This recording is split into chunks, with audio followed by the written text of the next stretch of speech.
Lord of Mysteries, capítulo 222. Créditos narrador K. Din. Dom.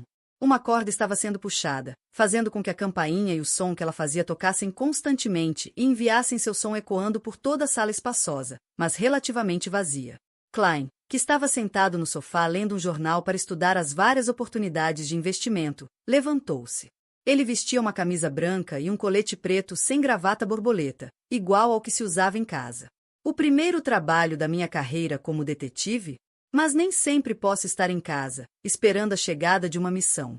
Sim, preciso pendurar um aviso na porta, junto com uma caneta tinteiro, para que o cliente anote o horário da próxima visita e me permita me preparar com antecedência. Porém, para um detetive novo nessa profissão, sem qualquer fama, fazer isso seria basicamente o mesmo que não ter uma próxima vez. Suspiro. Só posso me dar ao trabalho de realizar uma adivinhação pela manhã para ver se receberia algum trabalho durante o dia. E se sim, a que horas para fazer planos? Claro, também é possível que eu perca as missões dos poderosos Beyonders.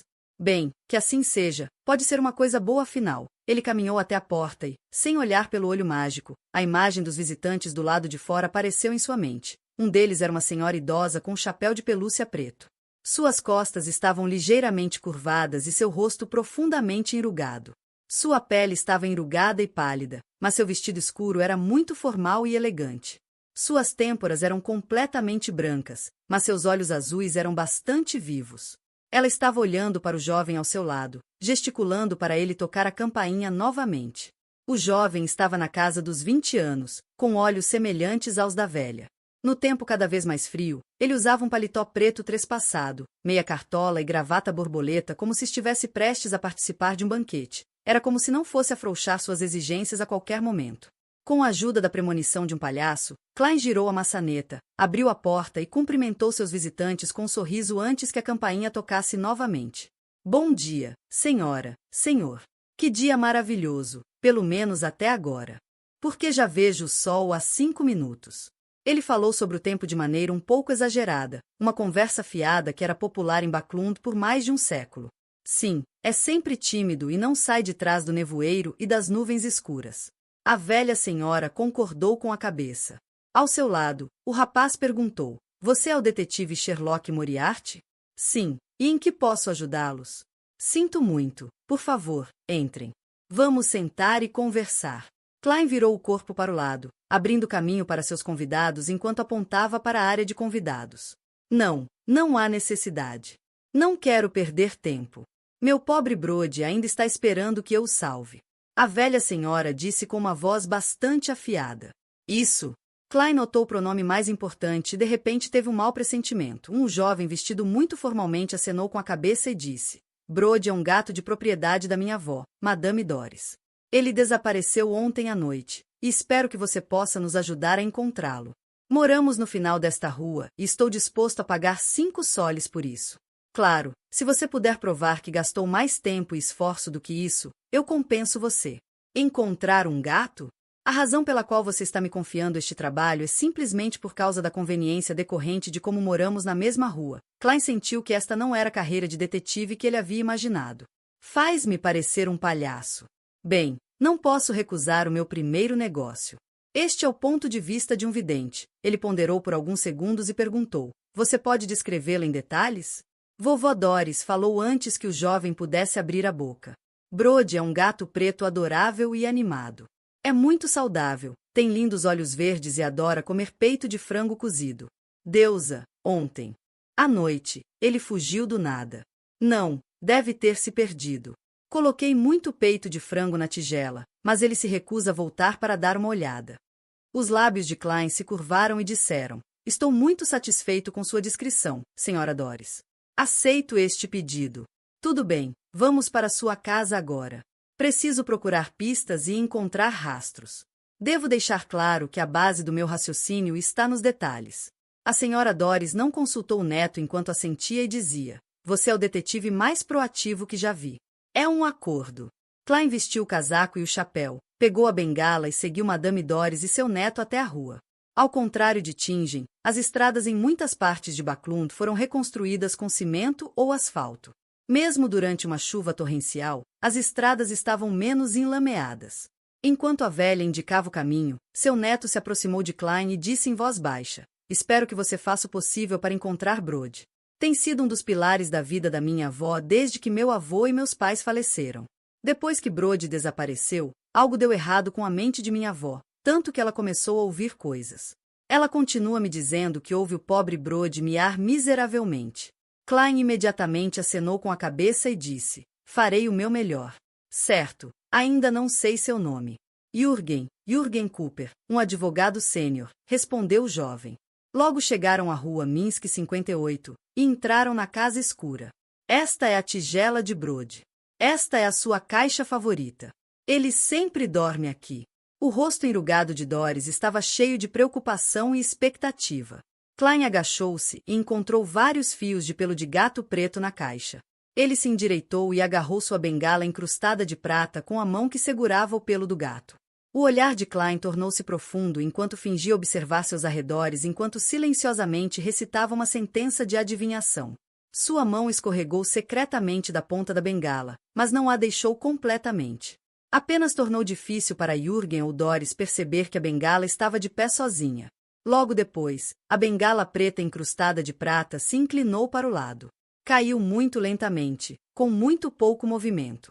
Klein agarrou a bengala novamente, olhou naquela direção e a observou por mais de 10 segundos. Então, caminhou até um velho armário. Algum sinal da fuga de Brode? Jürgen perguntou com preocupação. A velha, Doris, também esperava uma resposta. Sem responder, Klein ajoelhou-se e abriu a porta no fundo do armário. Miau! Um gato preto disparou, rabo alto, e correu para sua tigela. Brode, quando você entrou no armário? Como você ficou trancado lá dentro? Vovó Doris gritou, surpresa e confusa. Jürgen virou a cabeça surpreso e olhou para Klein. Como você sabia que estava no armário? Klein sorriu e respondeu com uma voz profunda. Inferência, meu bom homem. Depois de obter a recompensa de 5 soles da senhora Doris e Jürgen, bem como sua amizade, Klein voltou para sua casa sob o clima sombrio. Antes mesmo de chegar perto, viu uma figura vagando na frente de sua porta. Mais trabalhos. Quando Klein olhou, viu que o visitante era um menino de 15 ou 16 anos, vestido com um casaco velho e um chapéu redondo que não combinava com sua idade. É ele! Klein imediatamente o reconheceu como o menino que conhecera no trem a vapor no dia em que chegará a Backlund. Naquela época, ele estava sendo perseguido, mas sua maturidade e calma na época deixaram uma impressão profunda em Klein. O que ele gostaria de me confiar? Enquanto se perguntava, Klein se aproximou e sorriu. Com licença, você está procurando por mim? O adolescente se assustou quando se virou rapidamente, seus olhos vermelhos brilhantes cheios de medo inocultável. Ele se recompôs e perguntou hesitante. Você é o detetive Sherlock Moriarty? Sim. Klein olhou em volta e disse, vamos conversar lá dentro. Tudo bem. O adolescente não recusou. Lá dentro, Klein não tirou o casaco, mas tirou o chapéu e guardou a bengala. Ele conduziu o adolescente até a área de hóspedes, apontou para o sofá comprido e disse, por favor, sente-se. Como posso me dirigir a você? Que trabalho você tem para mim? Você pode me chamar de Ian. O adolescente examinou seus arredores e ficou em silêncio por alguns segundos. Fui contratado anteriormente por outro detetive, o Sr. Zreal Victor Lee, que me ajudou a reunir algumas notícias e informações. Klein sentou-se, juntou as mãos e disse, o trabalho tem algo a ver com seu antigo empregador? Sim, Ian assentiu solenemente. Alguns dias atrás, de repente, me vi sendo seguido por alguém com más intenções. Portanto, pensei em uma maneira de despistar o rabo deles. Acho que o senhor mesmo viu essa cena, Sr. Moriarty. Reconheci você como o homem que estava me avaliando no metrô naquele dia assim que o vi. Este nível de habilidade de observação não é pior do que o de um espectador. Será que ele nasceu com uma habilidade especial? Ou ele é um Beyonder? Klein ativou sua visão espiritual e olhou para Ian, mas não achou nada de estranho. Ele acenou com a cabeça e respondeu calmamente. Sua resposta deixou uma impressão em mim. Ian não insistiu no assunto e continuou. Suspeito que meu encontro tenha algo a ver com o Sr. Zreal, então fui visitá-lo em sua casa. Achei o local aparentemente normal, mas havia muitos indícios que indicavam que alguém havia se infiltrado e acionado todos os minúsculos mecanismos. Eu não vi o Sr. Zreal desde aquele dia. Eu suspeito que algo aconteceu com ele. Tentei ligar para a polícia, mas o período de desaparecimento dele ainda não atingiu o número de dias necessário para fazer o pedido. Tentei obter ajuda de outros detetives que eu conhecia, mas todos eles me recusaram, alegando que haviam acabado de ver o Sr. Zreal na festa de um colega detetive. Isso me surpreendeu porque não recebi nenhuma resposta do Sr. Zreal quando contatei usando o método combinado. Eu ainda mantive meu julgamento e pretendo pedir a ajuda de um detetive que o Sr. Zreal não conhece. Bem, como tal, isso significava que seria alguém que eu também não conheço. Eu não tinha ideia de quem procurar também. Portanto, só pude pesquisar nos jornais e acabei encontrando o Sr. Sherlock Moriarty. Nota: S1 só faz sentido em inglês, já que ela usou it ao invés de re ou x seta para a esquerda com gancho. Fim do capítulo. Créditos narrador K.